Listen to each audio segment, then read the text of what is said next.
So good afternoon. Thank you everyone for coming tonight. Today, I should say. Thank you for grabbing lunch, and feel free to grab as much as you like and come back and sit down. So Hadi, Deinto, Lahuntsi, Wasainia, diversity circles, innovation, diversity, and industry. KK, Shannon Kelly, Kyla Epstein, and Zader Gamal Joseph Lasuzi, advisor at Aboriginal Services, Claston Nation, Dakelth Territory. We're very happy to have you here today, and welcome to Diversity Circles, which is our Faculty and Staff Association session today, which is focused on diversity, industry, and innovation. I'd like to start by always acknowledging the unceded territory of the Coast Salish people. But because we have a member of the Squamish Nation here, Aaron Nelson Moody Splash, we will love to get him to come up and say a few words. Splash is actually not only a Squamish Nation artist and member, he's also a shirt collaborator with our project. So looking at ways that we can get community involved has been a big part of this project. So Splash is here to help us with our welcoming.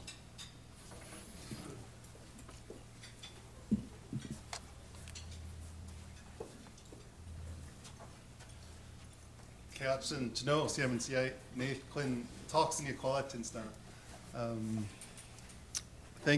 Thank you for the invitation. Thanks for remembering my name and having me come out. I do come from Squamish Nation, a village called Chiakamis, which is about halfway to Whistler from here in Paradise Valley, if you know that. The Chiakamis, as they say in English, coming down from Whistler down through the Squamish territory. It's been fantastic to work here at the school. And I'll explain a little bit more about some of the work I got to do with Joanne and Za. But I want to share a song with you first. And my dear younger brother here is going to come back me up. We've been teaching him how to make a drum and then teaching him how to use it. And he's a beautiful man with a strong voice, and he always has good things to share. So we're going to get him to back me up a little bit. If we sing really well, maybe we can get Joanne to come dance back up for us as well.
I don't think there's anything such thing as an Aboriginal clapping, but I get your intent.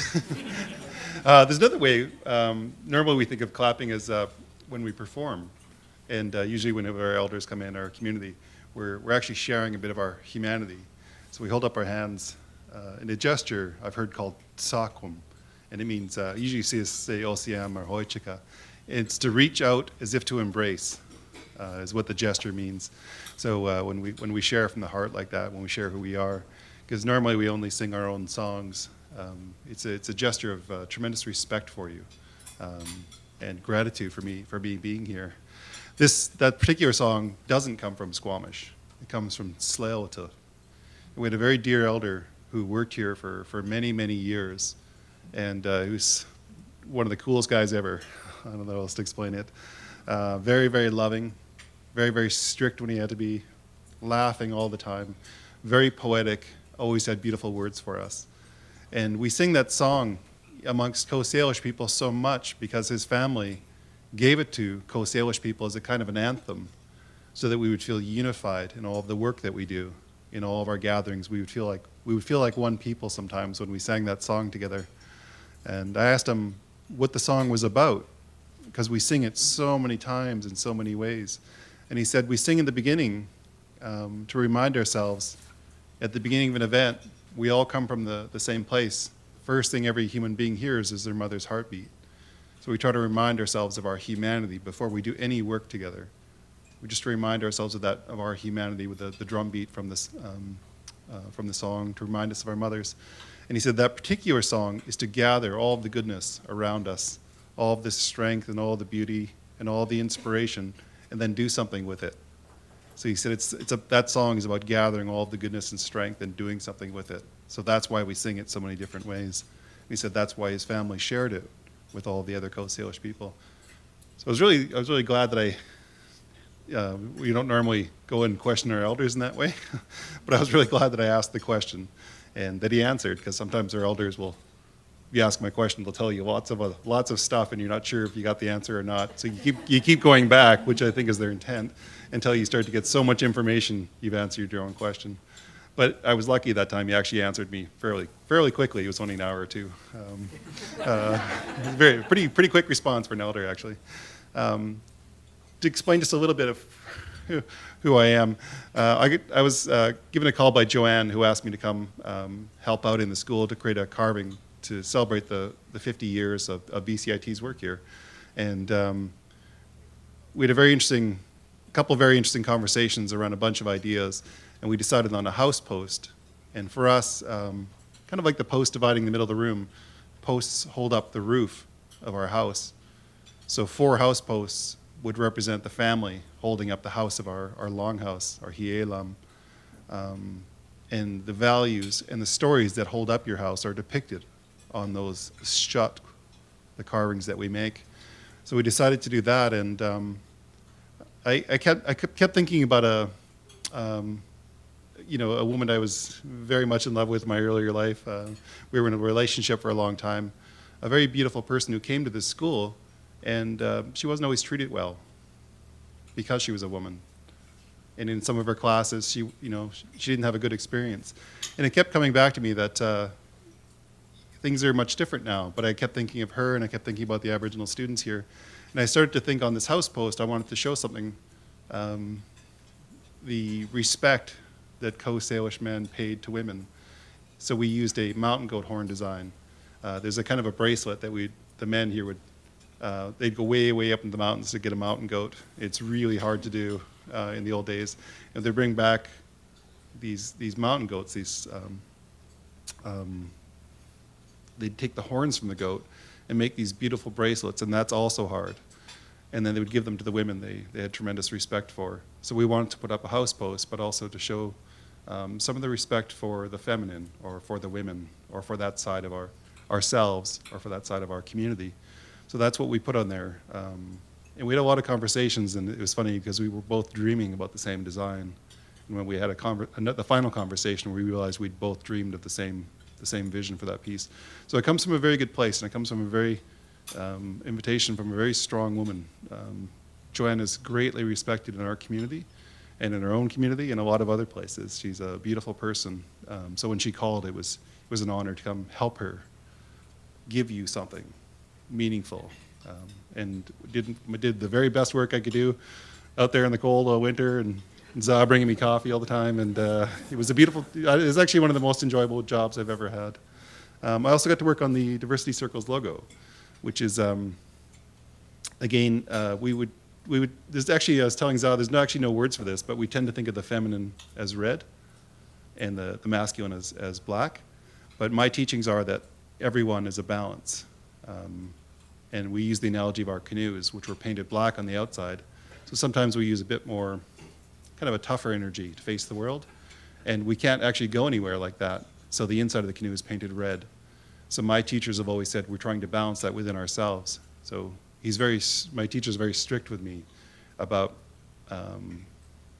being both strong on my feminine side and my masculine side, so that I treat the people around me properly.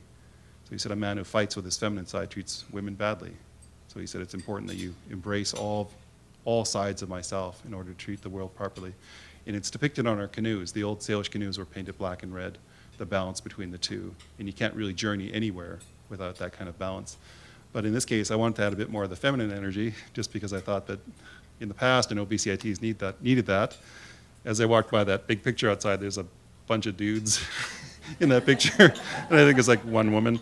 So anyways, this I don't know, this balances thing out, but it was my attempt to try to balance things out and to pay the respects to the very strong women in our communities who are still doing work. As I understand, the panel is primarily female. All those beautiful women who do such beautiful work in our communities. Coast Salish culture has a lot of recognition of the feminine. When Europeans first landed, they saw the men standing out front, and my teachers were very clear that the man standing out front is representing someone else, speaking on someone else's behalf. So we model ourselves after the wolves, the head male and the head female. But they say if you really look closely at it, men will stand up here and talk for a bit. Coast Salish men will stand in ceremony and speak, and then they'll just stop. And then some woman will come whisper in his ear, and then he'll start talking again.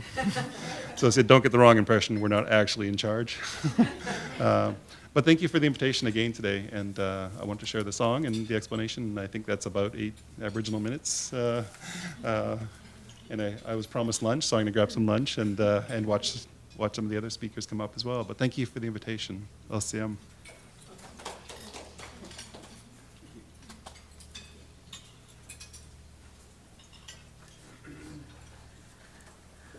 Thank you so much, Splash. And anytime I have the privilege of hearing Splash share, it's a really honoring and important experience, and I can't talk after, so I'm going to show a video and compose myself.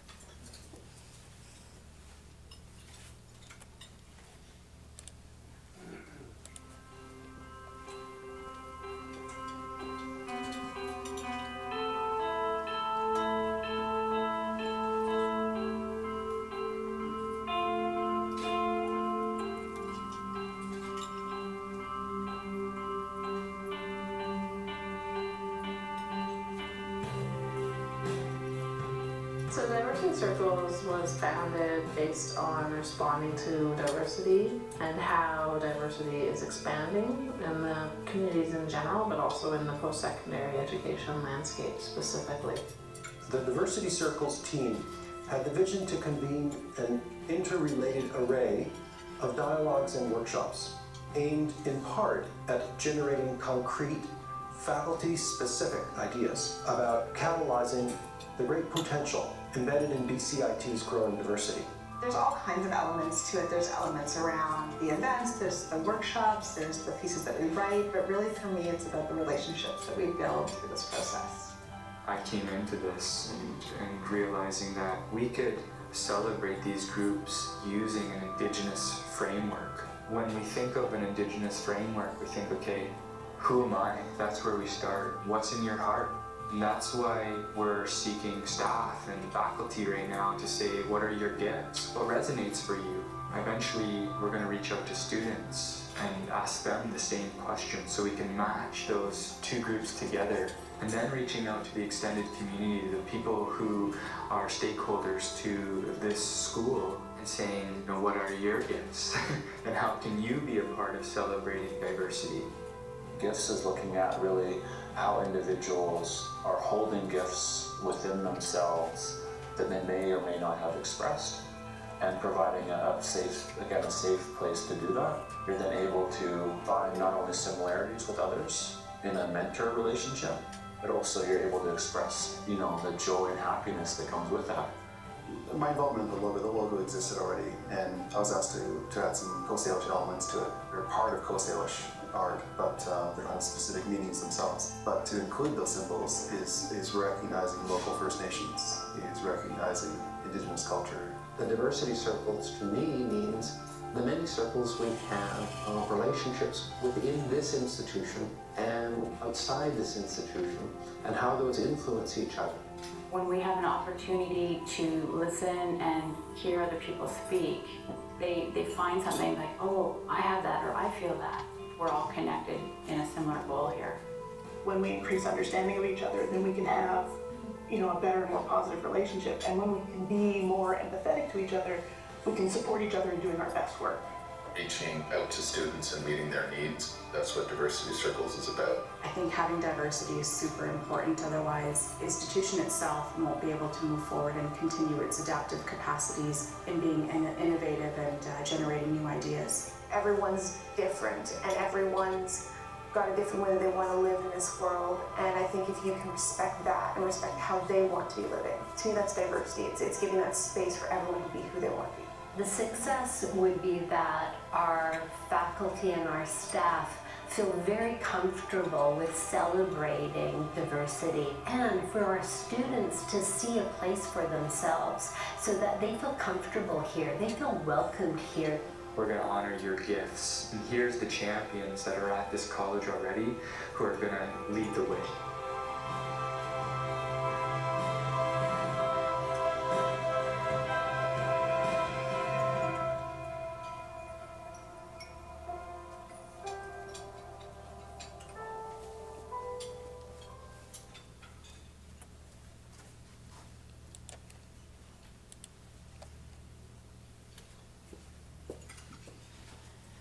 All right, thanks. It was an honor to share that video with you, and I am more composed now. So welcome, everyone. It's great to be here. I'm Shannon Kelly, one of the co-creators of Diversity Circles, along with Za, who already said hello.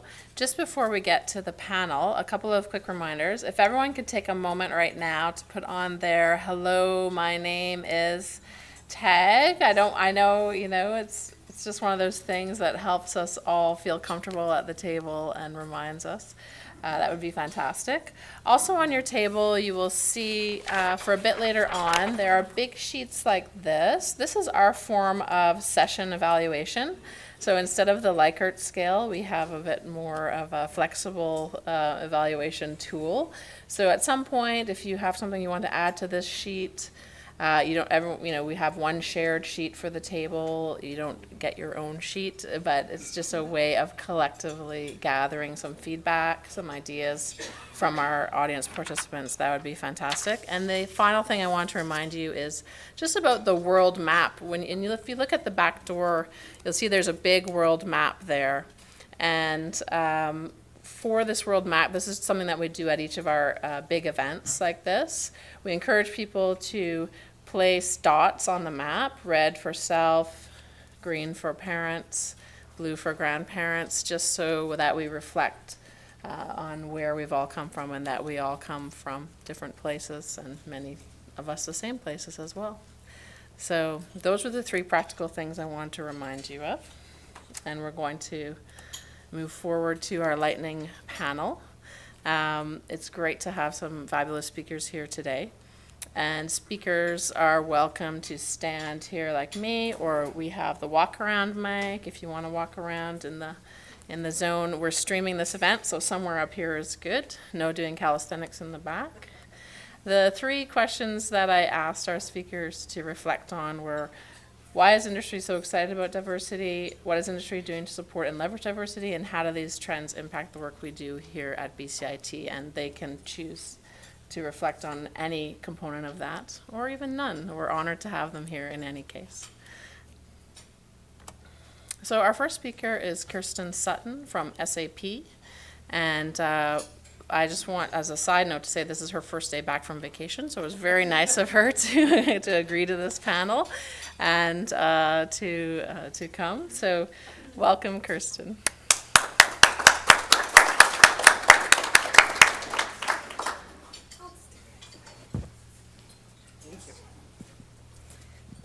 Okay, I was told I have 5 minutes exactly, so in good software form, I'm going to start my little clock here.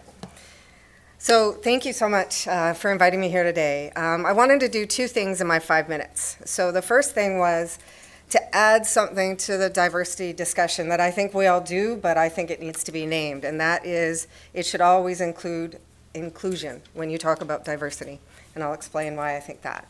And second, of course, because we're talking about industry, I certainly want to talk about why diversity matters to us and why inclusion is how we make sure that SAP is successful. So those are my two plans for today. I, too, was very moved by Splash's conversation, especially what you said about how to treat people, and that's really where I wanted to start. I certainly don't look like someone necessarily that's had a diverse background. I probably don't look like someone that's had a lot of diverse experiences, but you just never know, right? I've actually had 27 different jobs in my life. I've worked all over, and that was in the span of 14 years. I've had two very strong different careers. I've been a chef, and I work in software now. I went to an all-girls school, which seems very undiverse, but you would be surprised what diverse things you learn when you're girls, and that's all you get to do is everything, right? I have been in many, many different situations in lots of different countries and speak 6 different languages. But it doesn't really matter, all of those experiences and all the diversity, if you don't decide to do something about it. And that's where the inclusion part comes in. So probably all of you know, you've been around diversity your whole life. There have been people different from you. They think differently. They may look differently. They may act differently. They may know different things. You think about your family. If you have siblings, how different they are from you. You think of your parents. You wonder, how did these two people get together? Because there's no reason they should be together, nor stay together, right? You think about this. I mean, the story about opposites attract. I mean, there's a reason for that. When two people come together who are different, magic happens, right? Much more interesting things happen. And so that's why at SAP we talk about diversity and inclusion as one thing together. We can all see the diversity, and I had a lot of diversity in my life, but it was until I was purposeful about including that knowledge, including those people, and seeking out that stuff purposefully, that actually that diversity is brought to the forefront. That diversity is actually leveraged, and then you get what you really need, which is diverse opinions and more innovation. So always start out with these two things being together. You can recognize diversity, but if you don't include it, you will not get anywhere with it. So we have a diversity and inclusion office at SAP, and we have 4 pillars within that office, and I thought it would be good that we share with you how we approach it at SAP. And so in diversity and inclusion, there are 4 things, one being gender diversity. It's very important to us that women have an equal stake in every fashion within the workplace, that their voices are heard, that their strengths are leveraged, and that we have a way to make sure that the women continue to progress. So we are EDGE certified, which is the first, I don't know if you've heard of it, and I'm not going to remember the acronym now. It's for equal, diversity, gender, something, something like that. It's a certification to show that as a company, we do treat women equally. It looks at the pay equity that we have. It looks at the roles to make sure that women are able to progress at the same level. We have targets in place. I'm not a big fan of targets, but we are a software company, and if you measure it, you likely will move towards something. So we're trying to get 25% women in management by this year, and we're already far past that. So the good news is we've already achieved there. We have special programs for women to make sure that they can advance. So there's a LEAP program to help women move quicker and faster, where they have sponsors in the organization. And so we really focus a lot on gender diversity, one being one of the pillars. Our second pillar is cross-generational intelligence. So we have sometimes 5 different generations now in the workforce. That is a lot of people that didn't usually hang out together during the day, right? On my team, I have people that are in their early 20s. I have people in their 30s, 40s, 50s, and 60s. So I have the gamut on my team, and they're not the same. They bring different elements to it. and especially millennials. Everybody likes to talk about millennials. I actually have a reaction to the millennial theories. I actually don't think that millennials are all that different from baby boomers or Gen Xers. I think everybody wants the same thing. I am a Gen Xer, and I want the world to be a good place, and I also want to have purpose in my job. I also would like to succeed and achieve things, just like they say all millennials do. I think the biggest difference is how people communicate. I believe that the guys that are 20 on my team communicate very differently than the guys that are in their 50s and 60s on my team. They don't like to text. They don't really want to. If you're in the older generation, they haven't adopted the technology in the same way. Doesn't mean they're not using it. You've got to be kidding. Is that 5 minutes? Holy smokes, that went fast. Okay, cross-generational. The third one, just really quickly, I'll go through them because I want to make sure we get through all four of them. We have differently abled people. This is the one I'm probably the closest to in my role. We have a program called Autism at Work. I'm not sure if you've heard of it. We've been speaking about it a lot, where we're bringing people on the autism spectrum into software jobs. I can tell you that the talents that people have on the autism spectrum are perfect for software jobs for sure, but I would encourage anybody, anywhere to think about this. Attention to detail, ability to recognize patterns, to work on a repetitive task for long periods of time, that ability to persist through long, long periods of time on things that many who are neurotypical would very quickly tire from. These are things that are really valuable. Also in a structured way, software is structured. They love that kind of predictable nature of software, and therefore it's really great for us. But everybody, and I've challenged many businesses over the past year or so to look at your business. Where do you need that type of talent? Because I guarantee you, these guys are the most productive employees that we have right now, bar none. And it's been amazing bringing them into the organization. And again, not just because we're recognizing their diversity, but we're including those talents in our business, and they're changing how we work. You can't talk in innuendos, and they don't understand sarcasm generally, and so people are much more clear and direct in how they speak. It's changed our culture by having these folks in our organization and embracing them in the way that we do. So I will not bore you with the fourth pillar, and I will move on because I see Corey standing right there. But I did want to say again, diversity is all around you, and it's been around you all this time. You must be purposeful about including it. And if you do, you're going to be able to break through to new innovation. Having everybody think the same way or surrounding yourself with people that like your ideas, you're not going to get a new idea, and you're just going to do the same thing over and over and over again. And in software, the world out there is huge, and everybody can access it. So for us, if we just keep doing what we've done in the past, we're not going to reach the people who need the help and need the software. So I'm sure that's true in many businesses you'll be a part of. So remember, those two things, if I got anything across. Diversity means including diverse opinions and diverse people. And in order to get innovation, you have to be able to do that. So thank you.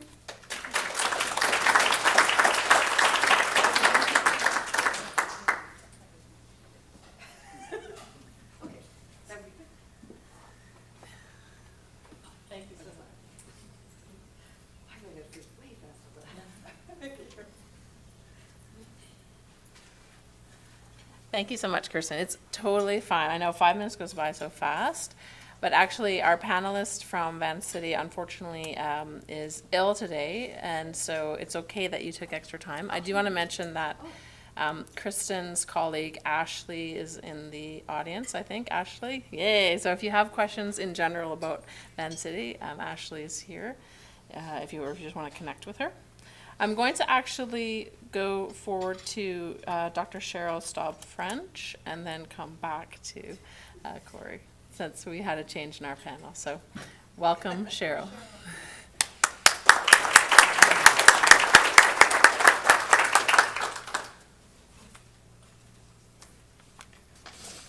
Hello. Maybe I'll start off by thanking Kristen for going first and going over, so now I don't have to be the one that's going to be doing that. And now I was told I get 8 minutes, so it's all good now. Well, first let me just say that I'm really humbled and honored to be here. Already, even though we were at the beginning of this event, I feel really inspired and touched by the energy in the room.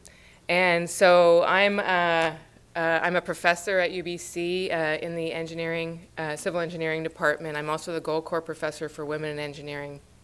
And part of my job as a Gold Corps professor is to increase the number of women entering engineering. And we have a goal at UBC of getting to 50% by 2020. So very ambitious. Over the past 7 years, we've gone from about 18% of the national average to about 30% entering our engineering program. So we've made great strides in recent years. But I have to say that sitting in this room and hearing the amazing welcome by Splash and hearing people talking about balancing the feminine and the masculine, being in the engineering community, I realize just how overwhelming the masculine side of the culture can feel. So it's really nice to feel like I'm in a place that honors both. And one of the messages that really resonated with me is this whole idea of reaching your full potential and really thinking about where your gifts are. And what's interesting for me is I almost left engineering many, many times. And I'm so grateful that I didn't, because now in my new role, I get to be a part of the solution in helping to change the profession. And so what was a challenge has become a gift for me, and now I can bring my gifts to this particular problem. And so it's just a really nice framing for me in terms of thinking about what we're trying to do. So in terms of, I'm going to be speaking specifically kind of about UBC and from the perspective of engineering and really kind of the general perspective of STEM fields. This is where I've been living most of my adult life. And speaking to the industry and the demand or the need for more diversity, it couldn't be more important, or it could be more important, but it's very important to think about how we're addressing the need for more STEM students.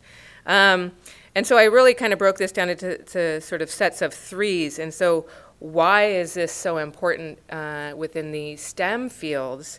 The first is just thinking more generally about kind of the earlier messages. We want everyone to reach their full potential. And imagine what we could do if everyone was able to reach their full potential. And I think about maybe the person that's going to figure out how to counteract the effects of climate change. Is that person getting educated? Or the person that can cure cancer, is that person getting educated? So I really think about how can we in the educational sector at UBC really help to think about that more fully and explicitly in the way that we work. The second thing is that in engineering specifically, we have a huge talent pool challenge. So we are looking at a significant labor shortage within the engineering sector, about 100,000 engineers by 2020, additional 100,000 engineers that we need to educate. So we have to be better at reaching out to underrepresented groups. And so that's a really important part of our motivation as well. The last thing is that what's been really great for me in this new role is that I get to learn about all the different research that's going on around diversity, specifically around gender diversity, but around other forms of diversity. And there's some great studies showing that more diverse teams are more innovative, more diverse organizations are better performing. And there's some really great work that I always cite whenever I talk is around diverse teams are smarter. So if you have gender diversity in a team, if you have too many men, it doesn't perform as well. If you have too many women, it doesn't perform well. If you have really good balance, those are the higher performing teams. And so the more that we can incorporate that into our thinking, the stronger we're going to be. So what are we doing about this at UBC? First is that in our role, I'm the director of EngSite, and what EngSite does, it's all about getting youth, and in particular girls, engaged and excited about engineering. And so we do a lot of outreach events. So we're trying to get people in sort of the, all the way through from K to, university, exposed to STEM and giving them more visible pathways to the STEM fields. And the challenge is that, women there's still tremendous bias. And so we do a lot of bias training with teachers and parents and really any, counselors, any of the different people that we can speak to, because bias is still happening and is still kind of discouraging girls from pursuing the STEM fields. The other thing that we do is around teacher training. So we actually have teachers come out to UBC and we do teacher training, both to help them understand about how to educate people in STEM, but also so that they're aware of their own biases as well and how they may be encouraging or discouraging different kinds of students. And then the last thing is around parents. We do a lot of work with parents. Any event we run at UBC, we include parents, and we also try to talk to them about their own biases and how they may be holding their own children back. And then the last thing I'll say is that at UBC, we have a new initiative where we're trying to make sure everyone has a pathway to pursue a STEM field. So we're going to be doing a lot more outreach in the schools, going into rural communities, so that everyone has sort of equal exposure to the STEM fields, and so we can better pull these, sort of underrepresented groups and help to make engineering and STEM a more diverse area and profession. So thank you. I think I'm a minute early. Thank you so much.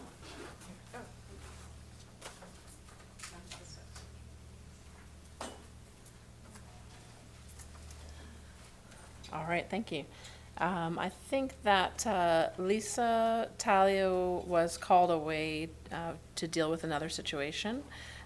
So I'm going to go to Corey, and Corey knows Lisa, and we'll include Lisa in another event. Minerva has a great program called Combining Our Strength, and it's my honor to now introduce Corey.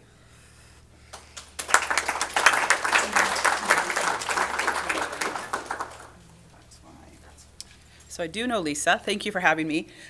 Lisa became a grandma for the second time last night, so I imagine she may be maybe busy with that, or also very tired from what I understand was a late night, because I think she posted about 11-ish last night. So thank you for having me. I appreciate being here. I think these two lovely ladies that went before me may have said a bunch of what I was going to say.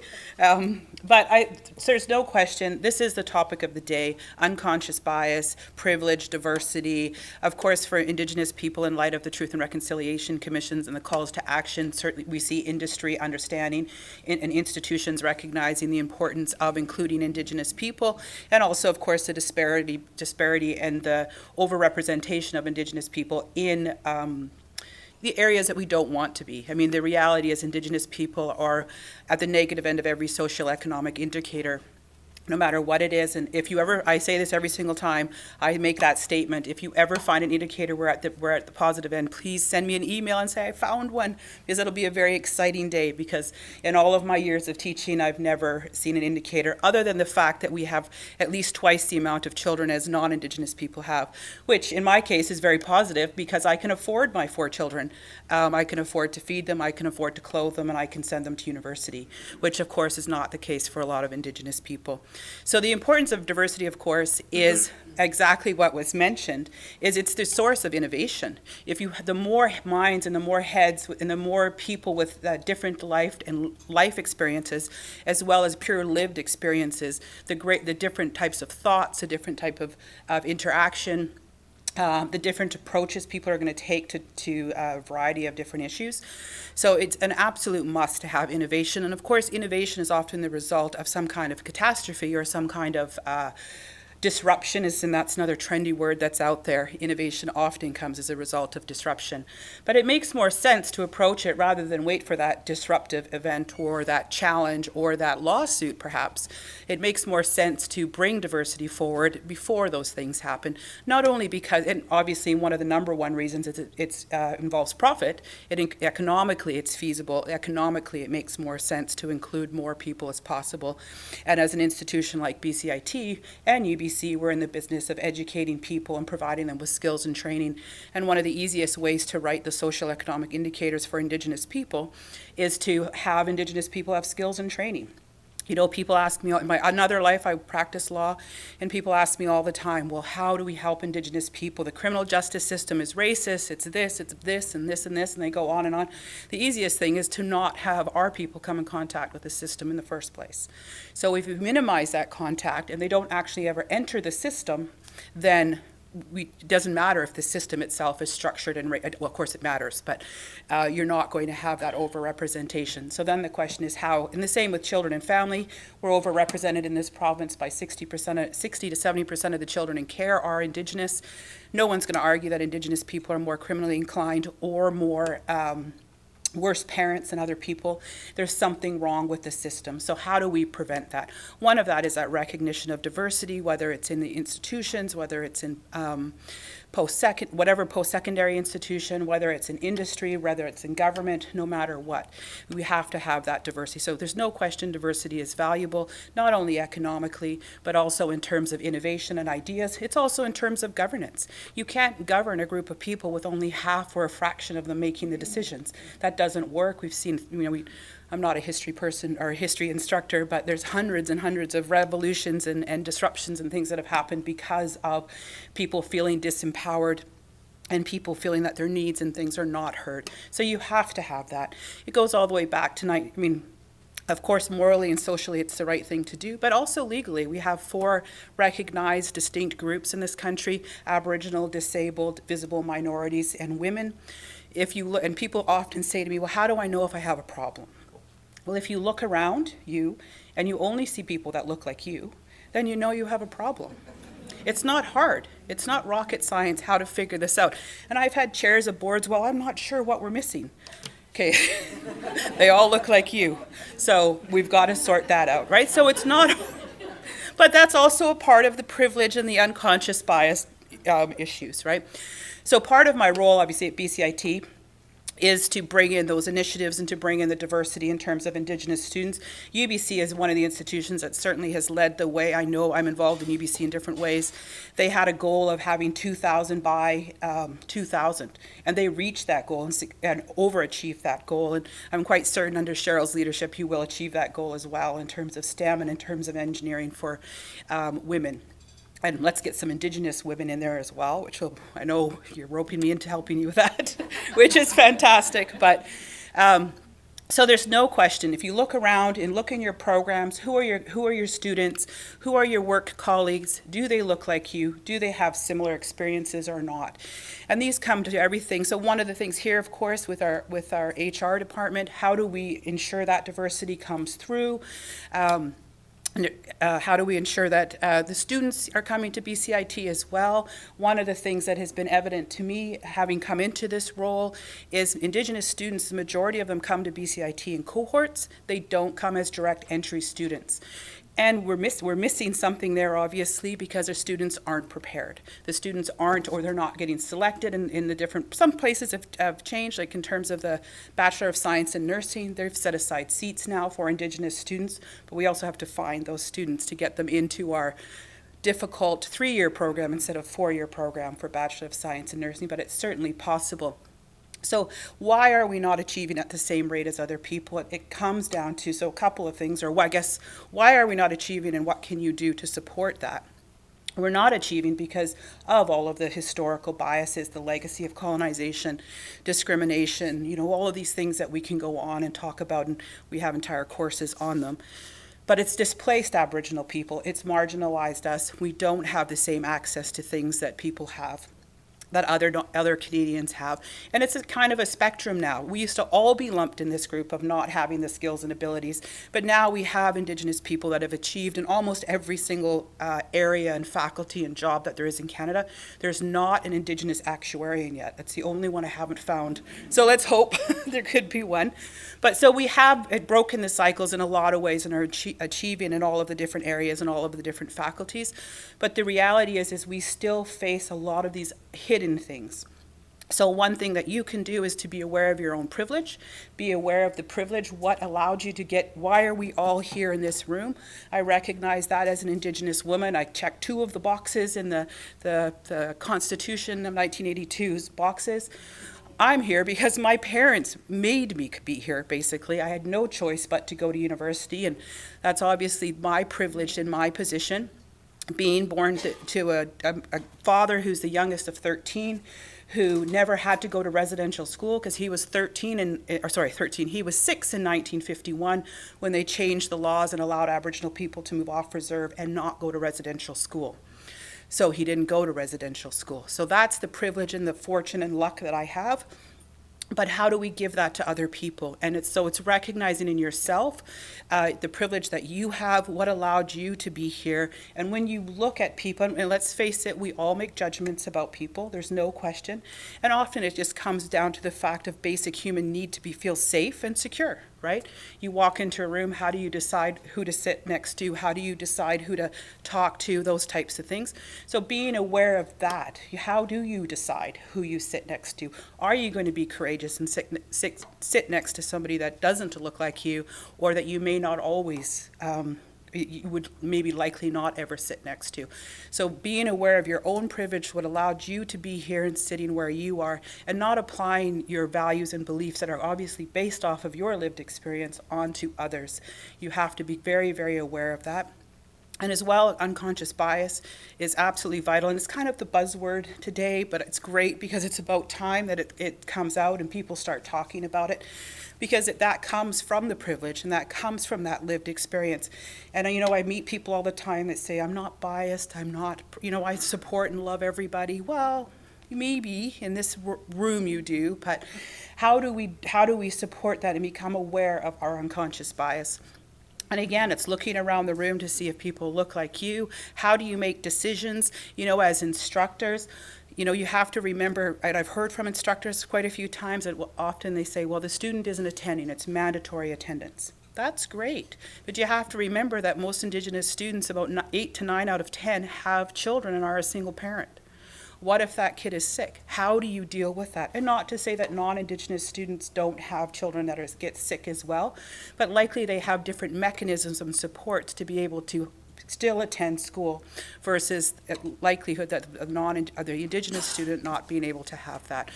Or I hear from instructors, well, it's not fair if I do an alternate exam or do a different method of evaluation, but you have to keep, and I didn't know it was a PowerPoint, but you've probably all seen it. I use it quite often, and it's this, I call the little guys Charlie. There's three guys trying to watch a baseball game, and some can see the baseball game and some can't see. Then this poor little guy Charlie's actually in a hole under the fence. So that's the unconscious bias and the lack of privilege. So you have to know that all the students that come to you in your classroom are not coming to you equally. They don't have the same access to resources. They don't have the same lived experience. They may be the first person that has ever graduated from high school in their family. They may be the first person to attend post-secondary school. So being aware of those types of differences, they may also be looking after, other family members. They may be the only one that has an income. They may be the only one that's not addicted. And again, I'm not saying Indigenous people are the only ones with these types of issues or these types of challenges. But certainly it's a little bit more in Indigenous communities, and the access to resources or support is often a little bit less than you would find in non-Indigenous communities. Even just the simple act of seeking help. Asking for help can be challenging, right? Unless they see a non-Indigenous, or unless they see an Indigenous face, maybe they won't ask for help. Maybe they're still dealing with their own identity. Maybe they've had negative experiences in the classroom. I've had that, and I'm sure Zah and Joanne has had that as well, where you're seen as the expert. If you're the Indigenous person in the classroom, oh, let's see what Corey thinks about this. Yet I know absolutely nothing about the topic or the province or the issue that they're talking about. So it's being aware of those things. Another thing that I hear from instructors often, and I guess more K-12 teachers, is, well, I'm not Indigenous. I'm uncomfortable teaching this knowledge. Well, then figure it out. There's more than enough resources out there now. And if you don't know, email me. There's more than enough resources out there that if you're reasonably intelligent, I assume, able to search that knowledge and search that information, to be able to figure out that stuff. And plus, also, why are we comfortable, if you're in English or history, why are you comfortable teaching about Romans and Greeks? Mythology, grade 7. My daughter's in grade 7. That's what she's learning right now. Her teacher is not Greek, nor is she Roman. So how come she's comfortable teaching about Greek mythology but not comfortable teaching about indigenous spirituality? Of course, it has to be done with respect. I guess because the Greek people aren't going to come back and attack her for it, but you have to do it with respect, and you have to acknowledge who you are and acknowledge your experience and that this isn't your experience, but being open to that, it is incredibly important. So I guess I'm almost done, or, okay. I didn't know you're supposed to give me a warning. So I guess, I mean, obviously diversity is important, not only economically, but in terms of governance, in terms of innovation, in terms of being inclusive, in terms of a better experience. You know, again, if we just had only men in this room or just had only women in this room, things would be completely different. And the other biases and the inequities to be aware of, we often talk about the racial and we talk about the gender, but you also have to talk about the economic discrepancies amongst us, the disabilities amongst us, the other location, you know, where they grew up, their, you know, have they traveled? You know, makes a huge difference in somebody and their outlook and their perspective on the world. And I just gave a talk last week to the First Nation, or to the BC campus, BC Open Textbook Conference last week, and one of the things is access to technology. We think at BCIT, I mean, technology is in our name. We think technology is accessible to all Indigenous people. The Government of Canada, or the CRTC, thank you. The CRTC has made it its mission to have 50, or your internet to be at the speed of 50 megabytes per second. Is that correct? See, I don't have my little things. I'm not. This is good. I'm at BCIT, but I'm not really good at technology. So they've mandated 50 megabytes per second as standard across the country. So what we have in British Columbia is they'll say 95% of the First Nations in this country, in this province, have internet, but it's at 2 megabytes per second. It varies between 2 to 5. So the definition of connectivity is also exceptionally challenged in Indigenous communities. And often what they have is the transportation. So they have 95%, the hub or the transportation goes to the First Nations community, but it only goes to the band office. It doesn't go to First Nations homes. It's not there. So how do we get First Nations students to apply to BCIT? What do you tell them? Go online. Well, if you're living in Dease Lake and you have a speed of 2, good luck, right? It's not going to happen. You're not going to be able to save it. You're going to lose it. You're going to get frustrated. So those are the types of things, and those are a lot of the biases that we often think, and that's an example of privilege. I have internet in my home. We all have internet. We get mad if it takes, oh my God, it took 5 seconds. I can't believe it.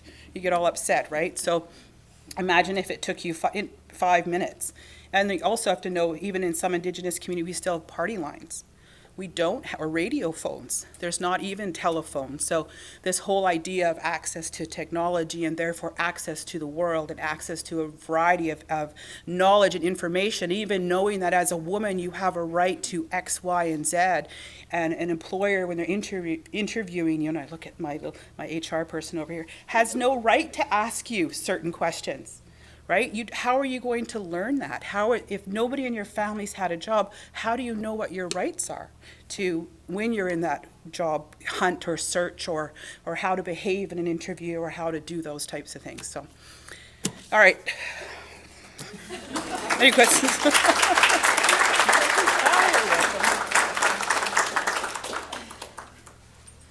Thank you so much, Corey, and thank you for covering so much, and also for letting us know that Lisa's okay, and hopefully happy grandma. Yeah, I believe it was a family situation was mentioned. Thank you so much. So we're going to have a mini break, and I really, really, really want to encourage people not to leave our seminar at this point. I know that's always tempting to look at your to-do list for today and say now is the time. But we're going to have the interactive portion after the break. Our panelists are staying, and they'll be sitting at the tables with you. And we're going to show a video on unconscious bias. We're going to do some really interesting things. We're going to take the feedback from the audience so that we capture your feedback and your opinion. So please, I encourage you not to leave the seminar. We are going to take a quick 10-minute break so you can refill your plates. If you're not eating anymore, there's a table at the back for your empty plates. but please feel free to eat more. I think there's still some food back there. We have some great guests. Newcomer Employment Support Program from Options Community Services Society is here. Dr. Sanya Boskovich from our Power Engineering Program and Opportunities for Women Engineering is here. CRA is here with great federal jobs opportunities. And also from the BC Electrical Joint Training Committee, Kelly Keenleitner is here. So some great people to visit also on your mini break and after the seminar portion. But for now, I'm unleashing you for 10 minutes. Okay, thank you.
For folks who haven't smelled it yet, there is fresh bannock over on the back table over there, so please help yourself.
No, you. It's not safe.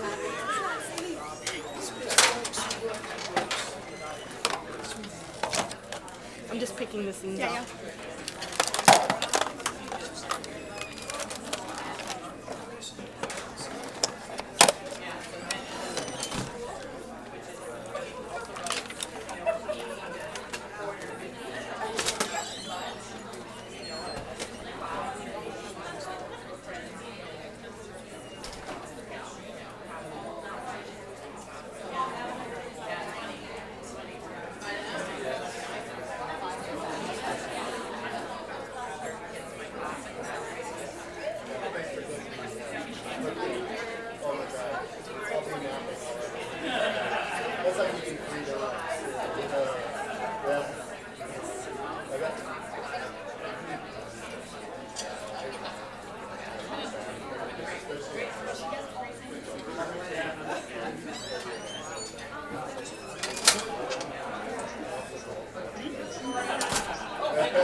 We're going to start to wrap up the food area and then get everyone back to the seats, and we'll start up again.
If we can encourage people to come back to their tables, please, we're going to have a chance for conversation in your groups. Thank you.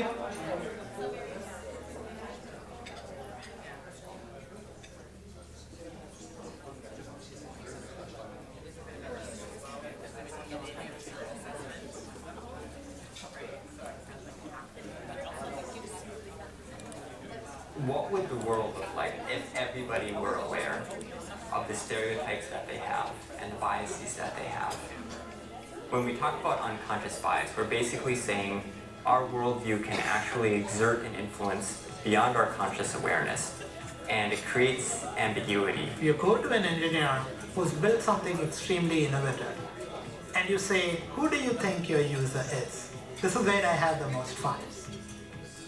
My name is TV Raman, and I led that work on Android accessibility for 3 years. Write down everything that you think you know about your user with respect to abilities, inabilities, special abilities, disabilities. Almost every assumption that you write down on that whiteboard about this is the user I think I'm building for is questionable. Because our various unconscious biases define the boundaries you're unwilling to expand. These biases, they're the shortcuts that our brain has created so that we can deal with the information that we process every single day.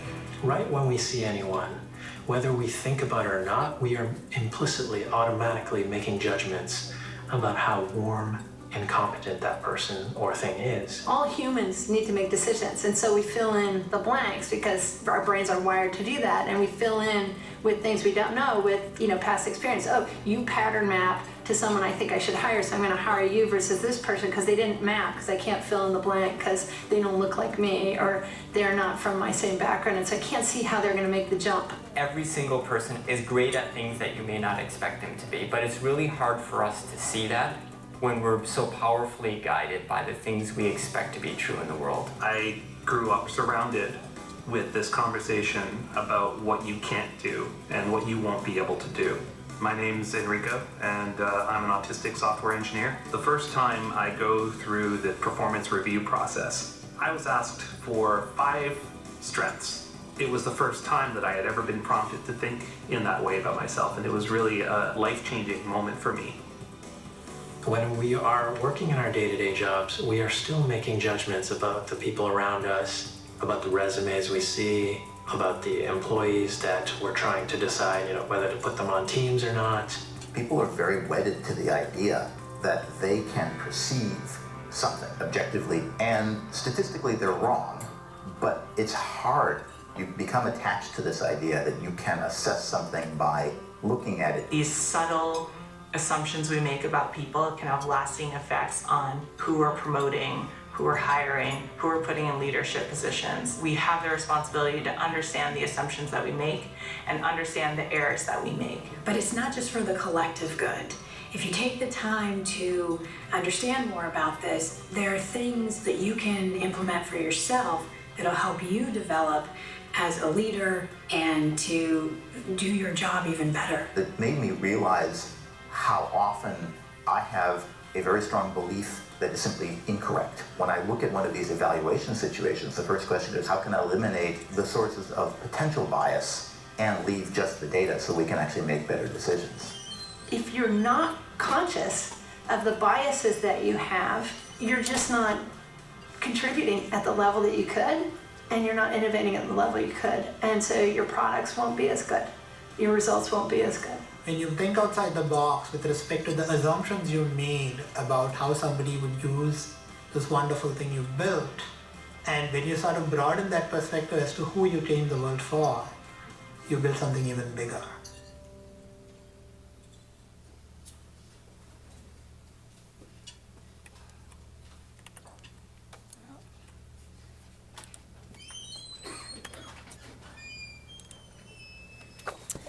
Great.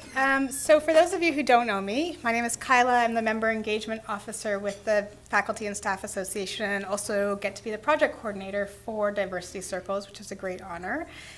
We wanted to show that video because we weren't sure how many of the presenters would pick up on unconscious and implicit bias, and thank you to those who did, which is great. And we also wanted to draw your attention to an article. There's a few newsletters on the table, on your table. There's more here to the side if you want, where one of our staff wrote a piece here about implicit bias and the work that we can do around that. And part of this is also things, it's very what might seem like small things, but the name tags that you have in front of you, or on you hopefully, also here have a place for your gender pronoun. And that is to support the fact that when we see folks, we often assume that we know their gender, and therefore the pronoun that goes with that gender. And so it's important to start to, by design, provide tools for folks so that they can use the gender that is theirs, right? And so that others can use it as well. So just like we share our names on these, we also can share our pronouns as well. If you're unfamiliar with what pronoun options are available for you, you can grab one of us and we can talk about that after and point you to some resources as well. But it's important to use tools like this as well. So what we're going to do now is we're going to stop talking and we're going to give you some time. But also I'm going to use a bit of facilitator's privilege where I'm going to ask Robert to join that table. And I'm going to ask the two people here to find another table, perhaps right over here, just so that we can make sure the tables are full for discussion. We're going to do two different parts of this. The first thing we're going to do is just have you turn to a person next to you, ideally pairs. So if it doesn't work at your table, just turn to the other table nearest to you just because of time. And I will time keep for you. And we want you to do a sort of a verbal version of the exercise we're doing at the map back there, where you share your name. Also, perhaps it's not on here, but if you'd like to share your pronouns so that folks on the table can know how to refer to you, you can do that as well. And then just talk a bit about how you got to be here today. Azal has asked me to model this. So my name is Kyla. I'm here in Burnaby today by way of my grandparents who left Latvia during the pogroms that were being committed against Jews. They left as small children. Their parents took them to South Africa for a safer life. And then my parents grew up in apartheid-era South Africa and felt like they could not support that government. And so they left and came to Canada via New York to fight against that government and try and be part of bringing apartheid down. And then they had me here in Canada. And so that's how I'm here today. So thank you. Take a couple minutes, and I will give you a switch in 2 minutes, okay? Thank you.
If you haven't switched, switch now, please.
okay if you can wrap up what you're saying and come back?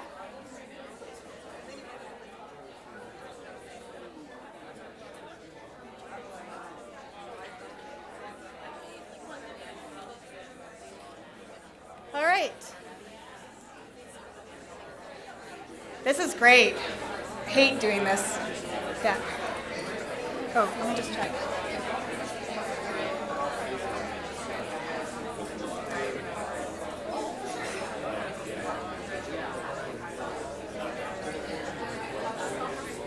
Okay, as Robert, my new facilitator, mentor, Robert Dom likes to say, this is the worst part of facilitating. You have to interrupt the conversations.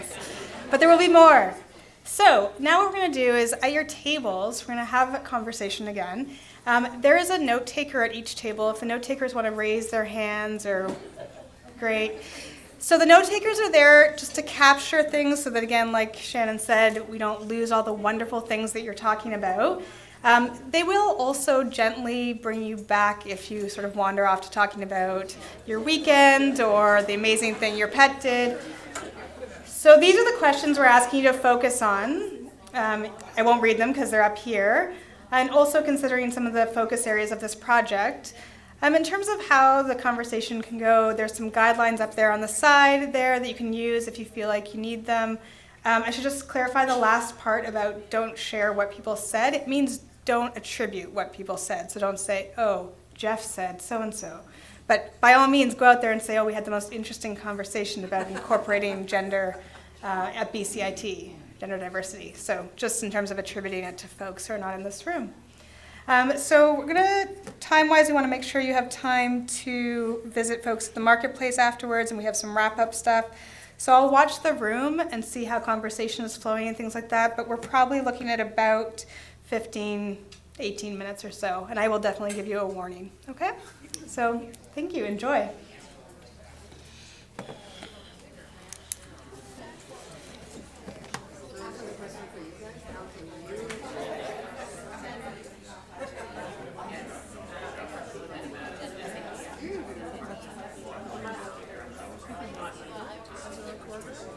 Where's your table? Yes, you are. You're with Peter.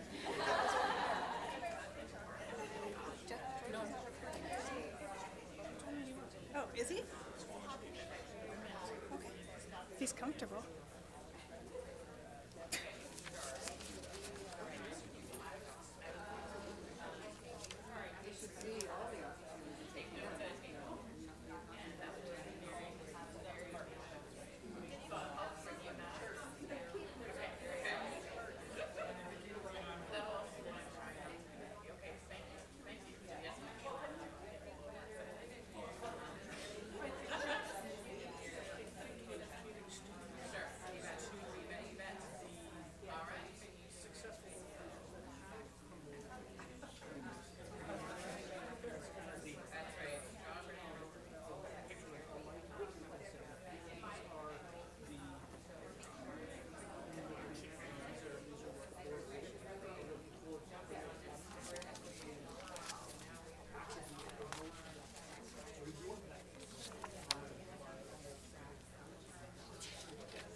this is your 5-minute warning.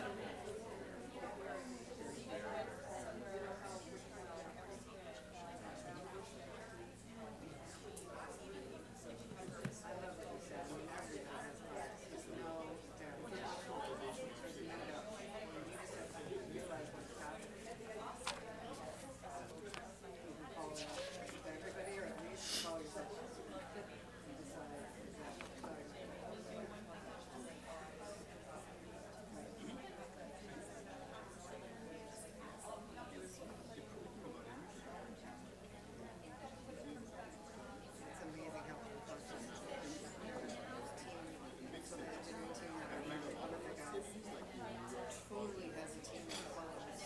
They're all like him, like to a T. And we were trying to hire somebody new and had him involved in the process. And one of his characters had him involved in the process of interviewing. And he couldn't see fit to the candidate. He couldn't see the candidate, but I was interested in all fitting into it. Couldn't for the life of me see it. Because she was really, first of all, and his team is 91% but also she just understands it. He was like, absolutely. So I'm going to hire her. She's the one. She's the one. We take a look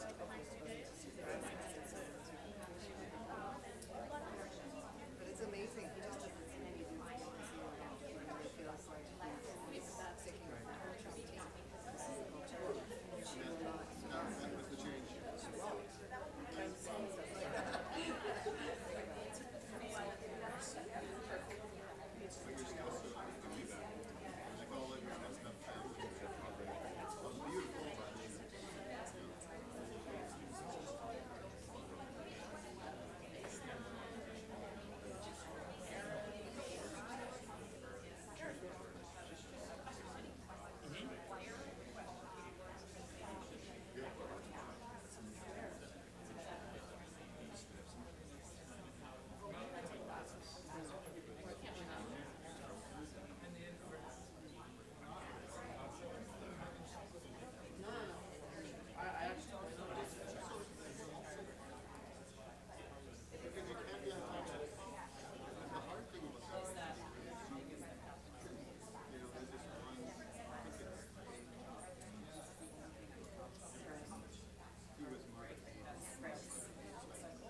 It's fabulous. It's fabulous.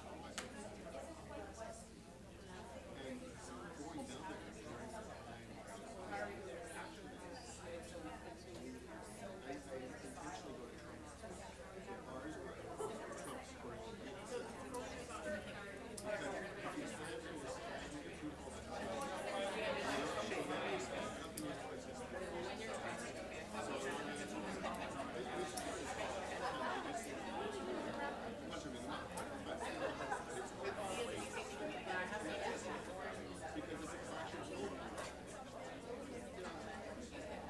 but it's hard. It's so hard. It's hard for them to listen to me.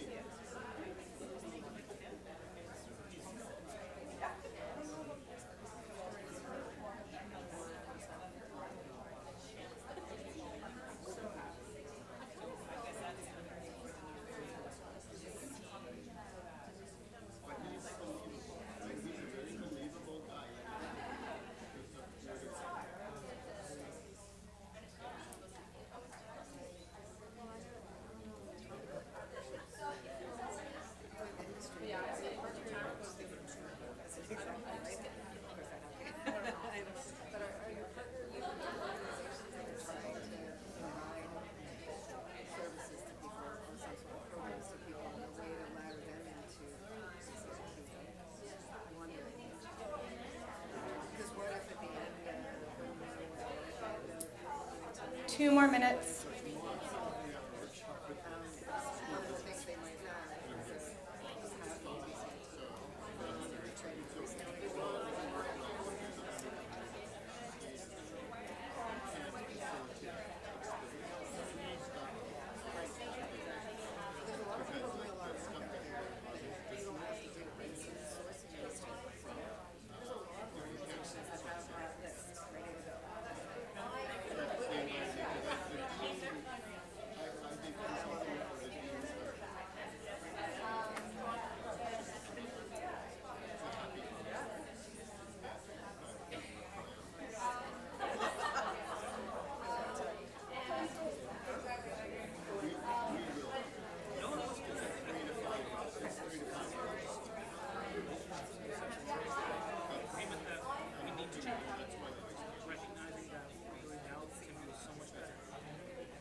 Okay, I'm going to ask you to wrap up the thought that is being shared and come back.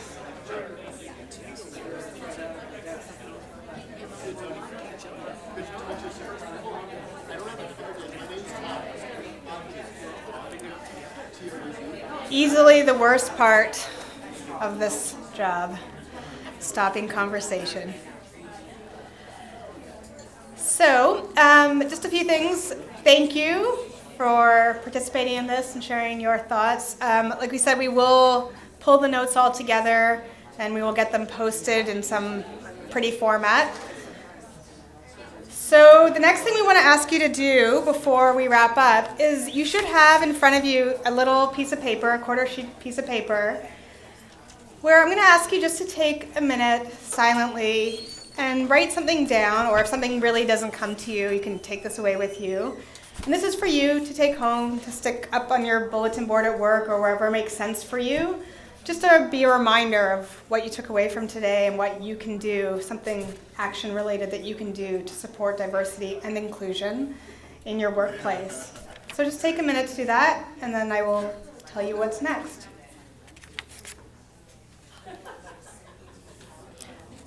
There's even colorful markers on your table if you want to use those.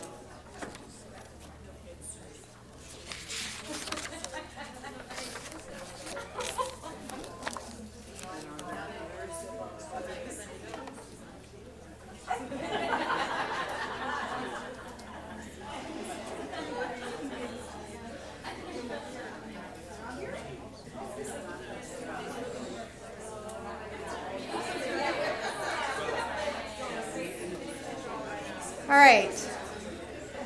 So write that commitment. I will, whatever it is that you'll do.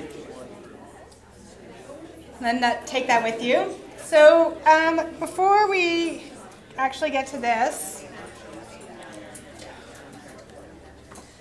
I just want to share, Shannon and Zaw have not even seen this yet. Sometime during this event, our website went live. I got a message from our tech folks. So diversitycircles.com is now online. You will forgive all the technical glitches that I'm sure we will find over the next couple days. Feel free to email me about them all and I will get them fixed. But I did want to bring attention, Splash has left, but I just wanted to say that Splash gave us permission to use the artwork that he adapted the logo for as the navigation menu. So this is the navigation that we have here.